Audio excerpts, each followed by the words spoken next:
Next to do is I would like to introduce everyone to our presenters today. Very exciting to have people from Boone, Kentucky joining us today, along with Corey Arms, one of my colleagues. I'd like to introduce the Boone County administrators first today, and we've got Wendell is our first presenter. She received her undergraduate degree in from Indiana University and began a career in business. She then earned her teaching certification and began her teaching career at Conner High School in 2006.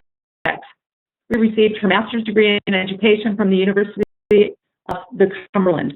Our next presenter is Mary Sargent. She has 27 years of experience in education, is currently the assistant principal at Conner High School in Boone County. She has a master's degree in secondary education and is the coordinator reading interventions at Conner High School for scientific learning since 2007.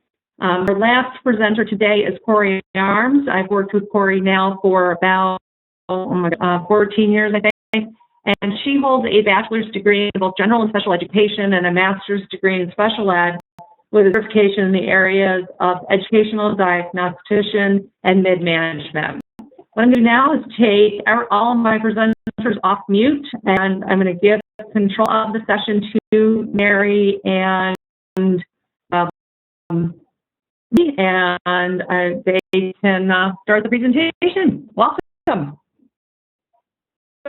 For all of you that are in this time zone, and good morning to those that are not in this time zone.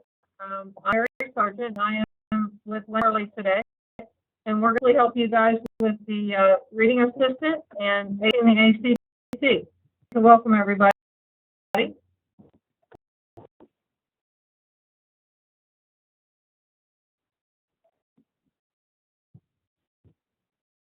Just discussing the district improvement plan that we have at Boone Schools. It's like you'll see that in 2011, we were given the charge to improve our reading scores.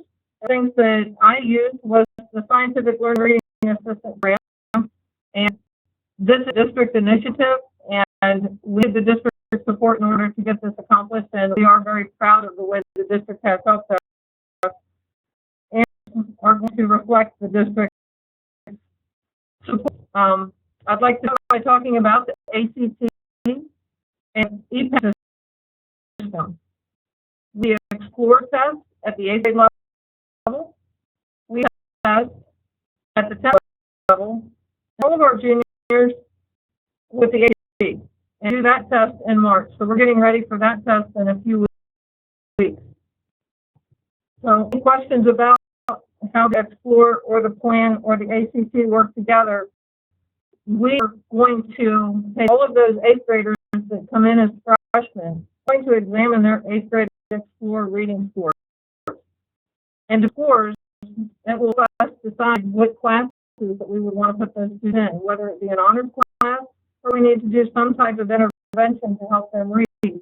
And benchmarks for those Explore reading scores. And if the student scores are below that benchmark, we are going to place that student in either the reading assist pull-out or the for college success class. We will again for the plan test, which the students will take in December of their sophomore year. We'll do the same. I'm going to put scores because they're not relevant to you, because you're going to try to develop your own scores. So I did give you a background of how we would decide which students are going to need interventions, and then the interventions we have. Again, we have a reading assistant, which is a pull-out session, and a little bit more detail on that in a few months. But at this time, I'm going to let Ms. Carly talk about her reading for college success class. Okay, this is Carly, and I teach. I taught freshman English for 8 years. I now teach sophomores and juniors, as well as the program. When the program started, it started as a pull-out program. However, students that were below benchmark and they needed some intervention. So at that point, I just finished getting my reading and writing specialist, and they asked if I would teach the class, which I'm happy to. And of course, schools we're working on improving test scores, but really I wanted to just improve the reading skills. As a reading enthusiast, I really wanted my students to develop a love of reading, which would correlate into better reading skills. So the reading program for 3 years now, and it's an 80-minute block, and the students are with me for the first half, and we go over the specific skills-based units, starting, with print skills and text structure. Of course, vocabulary is a crucial component of that, as your basic reading comprehension, character analysis, and whatnot. So we very, very skills-based learning in the classroom, and then we go to the lab to use reading assistant. In the lab, the students will put their heads on and they'll read, or let me back up, they'll have the computer program read to them a story, and they have the opportunity to read it back to them. This is where the program is instrumental, because sometimes kids just realize they're not reading things correctly, and of course if their fluency is not good, and their comprehension is not going to be good as well. So it gives them a chance to read to it, and then it reads back to them. So it really gives them their own insight into how they can read, and then along the way it has little lab quizzes and comprehension skills, as well as at the end of the story. And then I go in with them and we talk about what differently, why we're missing some things, and connect that back to the classroom information.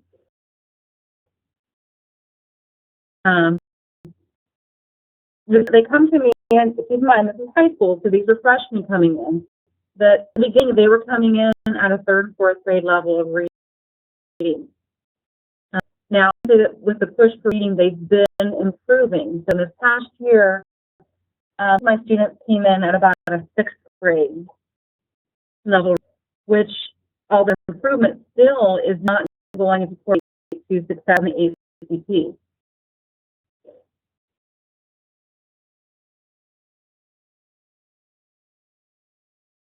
Okay. And over to Corey, who is representative for scientific learning, so that she can explain these last 2 slides to you. Okay, you did a great job explaining what reading assistant is. In a nutshell, it's an online reading tool. It's the only online reading tool that uses speech recognition to correct and support students as they read aloud. And so that's one of the real values of it. And as Wendy said, they have guidance. They've got some of those time questions as they're pre-reading, and just a teacher would ask questions or make statements about, have you ever been to the zoo, or, if at higher levels, have you ever been in this type of a situation, or what would you do in this type of a situation? Kind of things to get them ready to read. And again, as Wendy mentioned, at the end they have a quiz that's going to provide a range of types of questions, from, basic what questions all the way up to cause and effect, prediction, main idea, all those kinds of things that you're looking for in your assessment. And so I'm just going to back up one slide, a little bit about the content packs. Now, their focus is high school students, or starting in 8th grade, so they can use the 6th and 8th content pack. But we actually have 4, starting with 1st grade reading level all the way up to 12. And you get all 4 content packs when you get Reading Assistant. So it's really a K-12 program, and the students take the pre-test that's available. It will place them in appropriate level. If for some reason a teacher wants to customize that, it's as easy as a click at that student's profile to make those changes. So lots of different of readability. You can see that in the upper 3 content packs, the readability levels actually go down to the lower grade levels. fourth and fifth down to first grade reading level, 6, 8 to second, and 9, 12 to third. So you can read things of interest and applicable to the grade levels, because lots of social studies and science, over 50% of the content is nonfiction, but doing it in a readability level that they can be successful with. And that's really important to get the kids reading and keep them reading.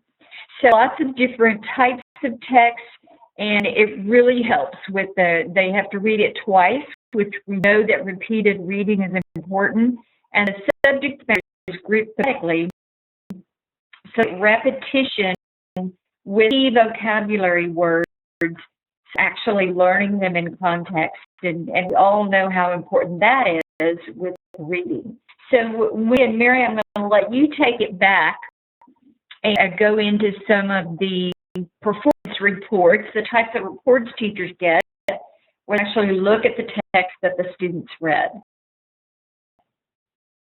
Well, as an administrator, it's very important for me to try and encourage the parents conversation to have when I tell their students or their child is not meeting benchmarks in reading. No parent wants to hear that their child can't read.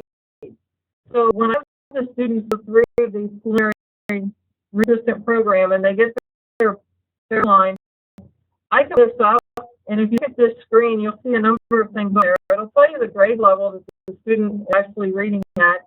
It will also tell you what words the student struggled with and what words the student was successful with. I can get back the recording so that parent can actually hear, or as it's a high school student that's 18 years old, I can play back and let them hear it. And at this point, it's just reality check for all parties involved. Administrator, it is my job that these students are ready to get out into the real world. One thing to mention is, as a high school administrator, I do use all those levels that you had mentioned in the previous slide. We have a number of students that are limited English learners, a number of students that are special ed, students that can't possibly perform at grade level, but I need to move them as far as I possibly can. So look at this particular slide. I hope that you guys can see it. Anything in green is where the student read proficient. Anything in red, the student would have struggled with, and anything in blue, they struggled with it, but were able to make self-correction. So this tool is a phenomenal tool for me as an administrator when I have parent conferences. Here's just a version for those of you that have poor eyesight like myself. It gives you a little closer view of what I was talking about on the previous screen. The reading is a district initiative. As we're going to look at the student schedule, we're on a block schedule at the high school. So the students take 4 classes, 9 pieces between August and December. That semester is over and they'll either get a credit or not get a credit.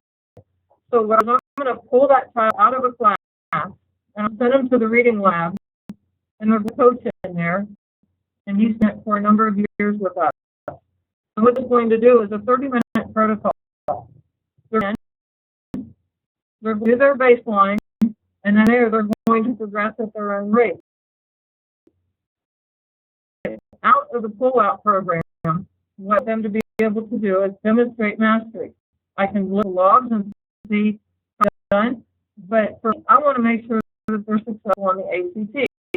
So when an ACT practice test for me, if they score a 23 in the reading portion, and that's the portion I'm going to give them, if they score a 23, then I will release them from the pull-out session because they've demonstrated mastery. So there's no need for me to waste their time. But with parents that in an hour's time a week, I can move your child up 4 to 5 to 6 grade levels of reading. Don't believe it, but we have the data that shows that it is effective and it does work. Description of Wendy's class. So I heard her talk a little bit about that and some of the things that she's had with her students. Okay. So the students in my class are below 15, so they're needing much more intervention.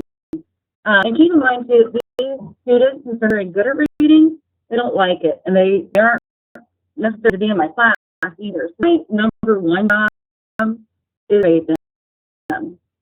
the content is of course crucial, but more that motivation. They're not good at reading. They've never been good at reading. They've probably been made fun of in class with comprehension. So really my job is to set up and give them skills to improve reading, also confidence, which improves their reading as well. And a sentence and preposition, but reading's where it's at. And if you can't read, then you do well on any of the 4 sections of the ACT. So, yeah, there should be a picture coming up. Let's see here. Back up here. 15 students, and they all went to a 9.5 grade reading level. And in fact, some of them I had to a 10.5 reading level, and they were so excited. They left the class feeling confident and there were certificates to be printed out, and the girl in the middle, blonde hair in the middle picture on the right, I write a reflection when they were finished, and she talked about, said, from her, my reading has changed. I wasn't that good, and now I love reading, and I'm getting better at it. Both the class and the lab were very effective. And so this is for the students. They need both RAM and the lab. It's not just to put them on RAM and leave them. They need constant motivation. They need some goals. They need some awareness. Pat on the back for doing a good job, just to help them. Like I said, these are your struggling students here.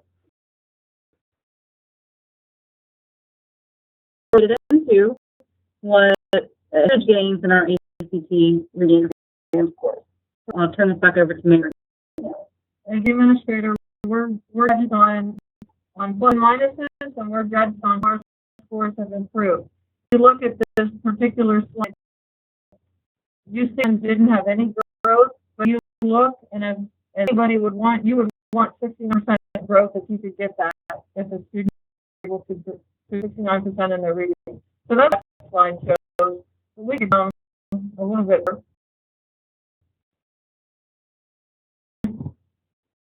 But this is the bottom line. When we go from Explore, so those are our 8th graders, remember, to Plan. We took the Explore as an 8th grade. They're going to take Plan with their 10th grade year. So we've had them do essentially their freshman year, because they're going to walk in September and they're not going to remember everything over the summer. But particular school year, we have had one student jump 11 points,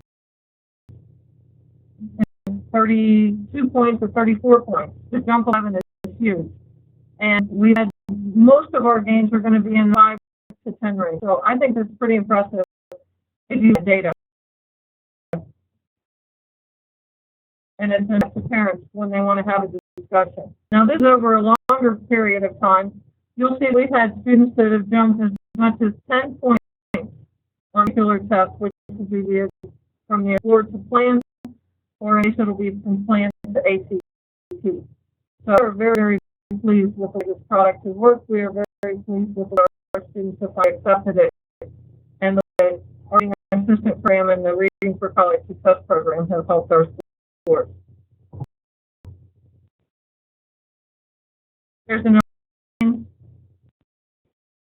83 students gained points, 5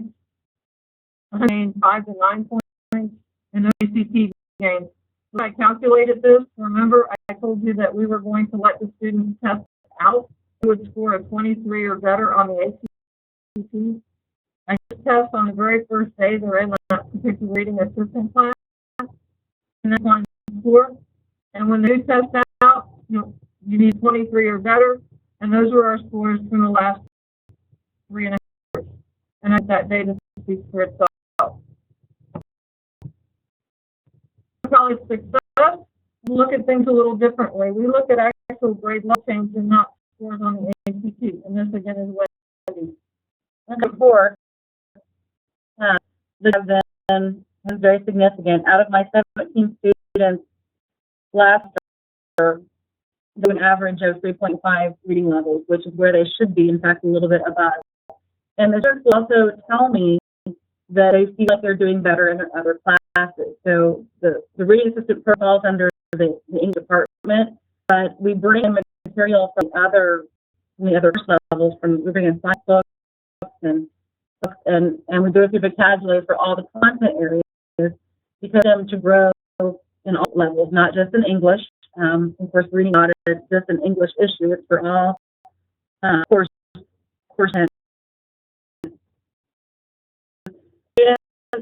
They've just phenomenal. And again, they come in, and I'm not looking at, I want everybody to grow, a certain number. I just want them to improve, and improvement to me is a success. They've just loved how well they've done. So you can see these levels here.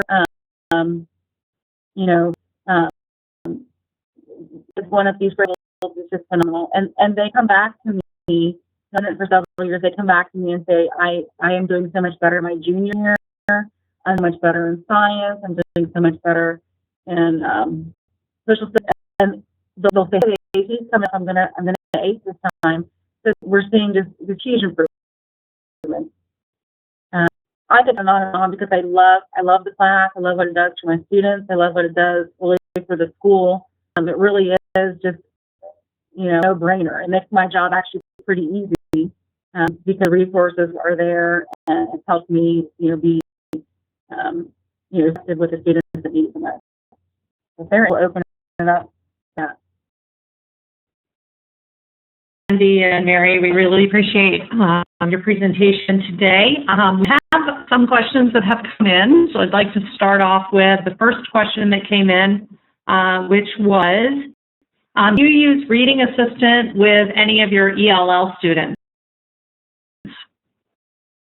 What I typically do with my ELL students, depending on where they are, is we'll do a combination of fast forward and assistant. So if you're not going to fast forward, those are brain games and sound games and phenomes.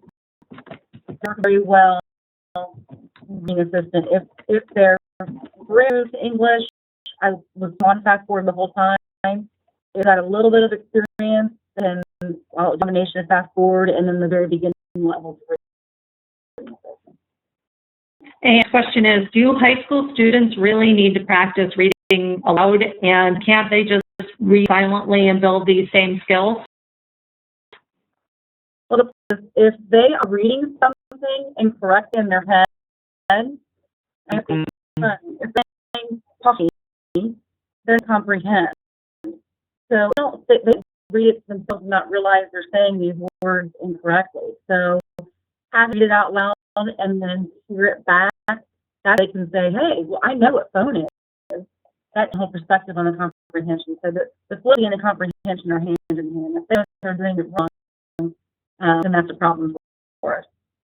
Okay, and since you're a high school, I don't know, maybe Corey can jump in here as well, but I'll start with you guys at the high school level. What grade level do you suggest to begin using this tool? Hold on. How old are they? I have a 6-year-old and a 10-year-old, and I practice on it. So it really is for, they can the basic building blocks of reading. I'll let Mary speak in because we've had people that, and adults that have benefited from using it. We had our high school students that come in the 3rd grade reading level.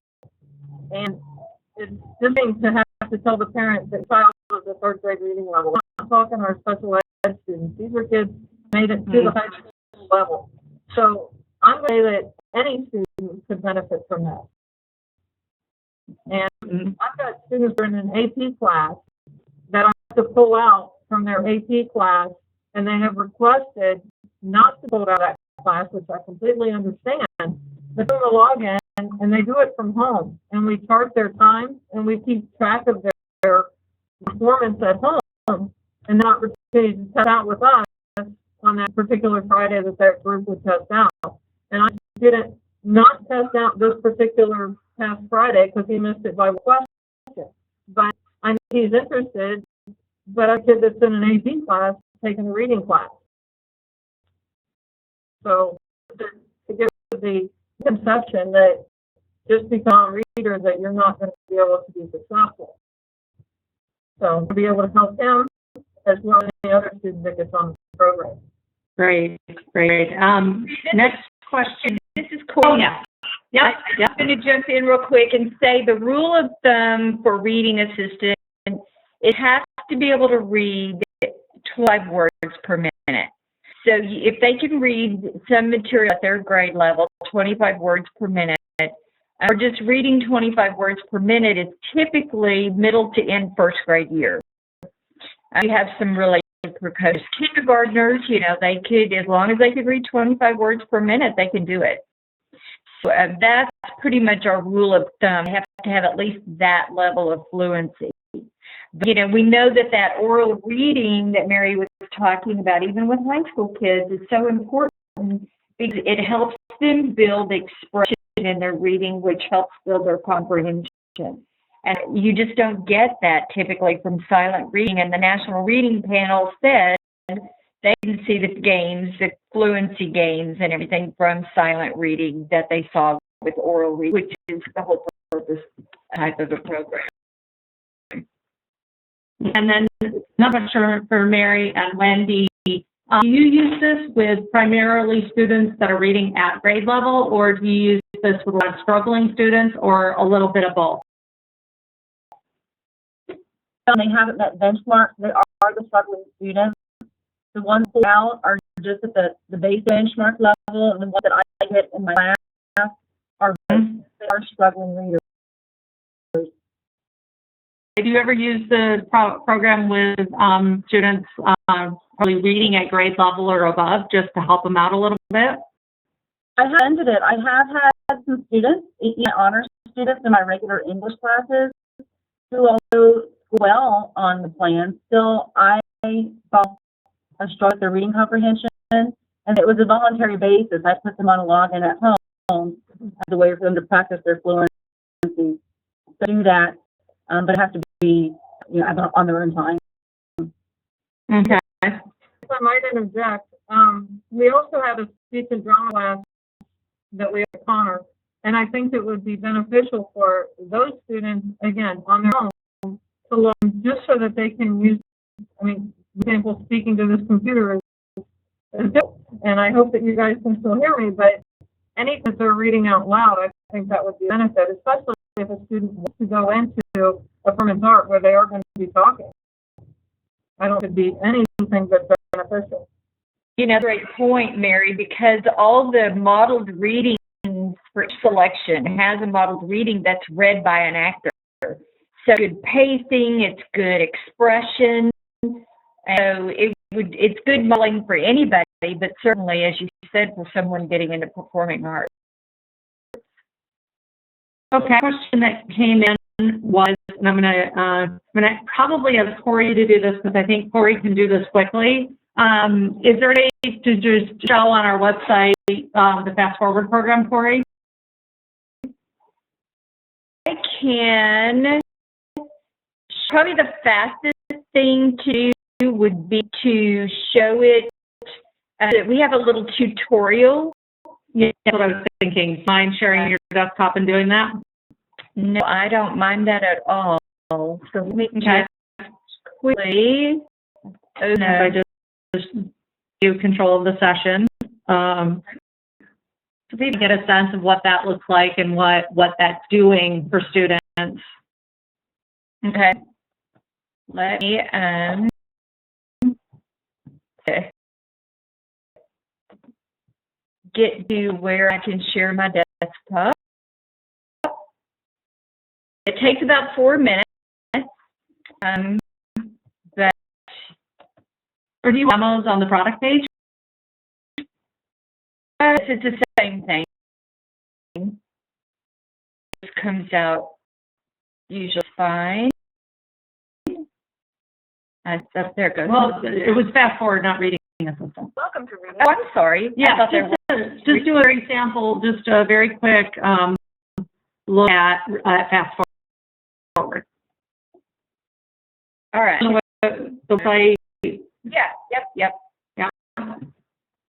So then ask the question about that. Yes, we will show very quickly Fast Forward. a whole page dedicated to product. And Just you have to access it on our website. Got something earlier. Come on. So if you go to products and you look up for forward, and you can look under a particular product. The language series is for elementary students, and that's the kids that are the most behind, that are really struggling. And focus is the oral language and cognitive skills. Literacy skills is the same thing for secondary students, and then there's a reading series. So let's just quickly go into the language, then I'll just show you one exercise. We'll get an idea of how they work.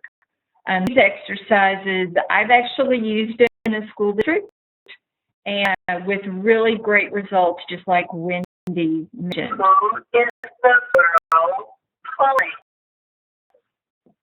And we're focusing on grammatical structures, so singular, plural. explain why the speech sounds are so elongated and why important? I can stop this to go back so I can talk instead of it talking, me talking over it. That sounds a bit funny, but as Carrie said, the sounds are elongated. What they've done is take those sounds of English, those consonants that are so often difficult for our young people to distinguish. So the B sound and the D sound, va and fa. Very similar sounds, M's and N's are often difficult for people to perceive. Takes those sounds, stretches them out so they're twice as long and makes them a little bit louder. So those of us who process at average or normal speeds, it sounds a little bit funny. But if anyone has any sort of a processing delay, it's going to help them understand and perceive that much more clearly. But if you keep them at that modified speech level, as they progress, it's going to make the sound shorter and shorter until when they get to the end, they're processing at normal speed. So what it does is use the principles of neuroplasticity, that the brain literally can change the perceives, the way it remembers things, the way it's able to focus on things. The brain can change under the right conditions, and fast forward simply creates those right conditions. Helps students be able to perceive things more clearly and to work more quickly, to retain more information, and just to function better overall. So, for example, of the elementary one, of the secondary graphics are a bit different. They're cooler. I would say they're cooler, a little edgier, that kind of thing. But it doesn't matter what the age level, the kids engage in it when they really understand. It's going to make them better students, better athletes, better learners, just better all the way around. Great. And I think that was it for the questions today. If we didn't get to your question, please email us at webinars@ilearn.com. I want to thank Wendy, Carly, and Mary Sargent for joining us from Boone County, Kentucky. And with the bad weather there and all, they're here for the webinar, and I really want to thank them for their time. I also want to thank Tori Arms for joining us as well from Scientific Learning here. And I want to say, if you didn't get to your question, please email me right after the session at webinars@learn.com. So I look forward to hearing from people, and have a wonderful day, and thank you for joining us today very much. Bye-bye.